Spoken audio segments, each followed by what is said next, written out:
I'm here with Cathy Sexton, the productivity expert. And Cathy, we've had some discussion about this natural productivity style and why it's important and how working within our productivity style increases productivity and life is just better overall, business is better. But here's a question. How do we discover our natural productivity style?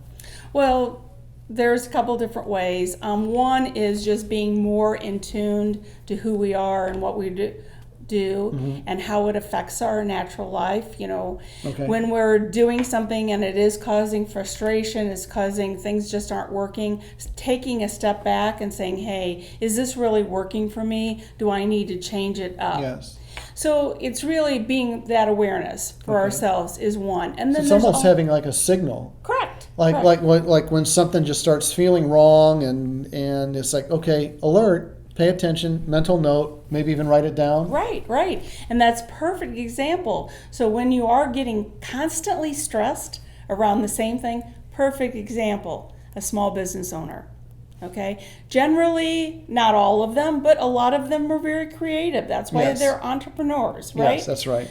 They might not be so detailed. Yes. So they probably shouldn't be doing their bookkeeping. Yes. That's one of the things they should not be doing. Yes, I'm sure we have horror stories out there. And when they go to do it, and they're so stressed, and they put it off, and then they get upset when they're doing it and they make a lot of mistakes. That's one to say, hey, maybe I shouldn't be doing that because I'm going against what's natural for me. Yeah. Case in point, I had an employer many years ago, and you talk about creativity. She was a designer, and she was kind of an off-the-scale creative.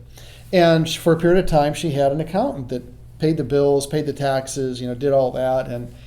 And at one point, she said, well, I haven't paid my taxes for a couple of years. And why? She said, well, Linda used to do it, and she's not here anymore, and I hate doing it, so it hasn't gotten done.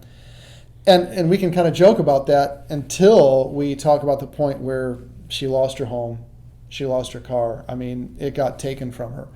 And so she failed to recognize her natural productivity style, and then maybe she recognized it, but she didn't do anything about it. Correct. And so there's one way of just that recognition, and then you need to do something and change that. Yes. And then also there are assessments that you can take. There's a lot of different assessments out there. The one that I use is the DISC, but it's going to basically allow you to look at where you land in those ranges. Yes. What are those triggers? It's going to tell you what are those triggers that are going to trigger your stress, what things to avoid, how people can communicate better with you, how you can communicate what you need better. Yes. It's a way of being able to understand that. And the audience can basically go to my profile on the E4E community, and they can take that assessment. Okay. It's an advanced insight assessment, and it will take them 15 to 20 minutes online to take, but they will get so much information. Boy, how helpful. Yeah. Because it's not just about the natural style, it's also our values that also work into that. Okay. And understanding where our values are, and somebody might be very high on material things, somebody else on money, know that that's natural and who we are. Yes. And that the more we stay with that, the better off and less stress we'll have in our life. And we could all use less stress. So you're talking about starting with awareness. Right. And then doing some kind of an assessment like the one you mentioned on your profile in the E4E website. And then applying what you've learned. Correct. And so just by taking those 3 simple steps, you can actually engineer your way to a better way of working and more success. And more productivity. More productivity. Yes.